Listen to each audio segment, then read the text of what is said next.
Hello guys, welcome back to my channel. সকলে কেমন আছেন? আশা করি ভালো আছেন। আমরাও সকলে ভালো আছি। আজকে দুপুরে বেরিয়ে পড়েছিলাম একটু নিজের কাজে। আজকের ওয়েদারটা ভীষণ সুন্দর ছিল। হালকা শীত আর চড়া রোদ্দুর। এই শীতের দিনে রোদ্দুরটা দারুণ লাগে। এটা হচ্ছে হিমমটরের রোড। ঠিক আপনার মানে মেইন রোডে যাওয়ার আগে, জিটি রোডে যাওয়ার আগের রাস্তা এটা।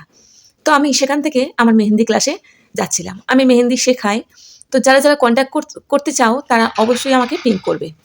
দুপুরে রান্না করেছিলাম রুই মাছের ঝোল আর ভাত করে খেয়ে দিয়ে তাড়াতাড়ি করে আজকে সেরকম রান্না করতে পারিনি, কারণ বেরোনোর ছিল বলে সেরকম রান্নাও হয়নি।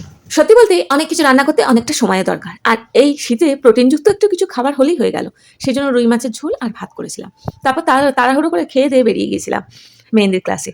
যাওয়ার সময় দেখি এখানে ফুল গাছ, এই সরি ফুল বিক্রি হচ্ছে। আর আমার ফুলের দোকান দেখলে ভীষণ দাঁড়িয়ে পড়তে ইচ্ছা করে। দাঁড়িয়ে দাঁড়িয়ে ফুলের বিক্রি হচ্ছে সেটা দেখছিলাম আর কিছু ফুল কিনলাম। এত সুন্দর ফুলগুলো দেখতে না, জাস্ট মন ভরে যাবে। এই হলুদ ফুলগুলো তো আরও সুন্দর। এই ফুলের নাম কি আমি জানি না, যদিও আপনারা জানলে অবশ্যই কমেন্টের মাধ্যমে জানাবেন। এখানে মেহেন্দি ক্লাসে ঢুকে পড়েছি, দেখুন মেহেন্দি গুলে বসে আছি আর মেয়েরা শিখছে। এই যে শেখা হয়ে গেছে, ওরা সব ডিজাইন তুলছে, এখন সবে ডিজাইনগুলো তুলছে। এই ডিজাইন তোলা না ভীষণ টাফ, একটু যদি এদিক ওদিক হয়ে যায় তাহলে মেহেন্দিটা পুরো ঘেটে যাবে। তাই ভীষণ মনোযোগ সহকারে প্রতিটা লাইন ধরে ধরে করতে হবে।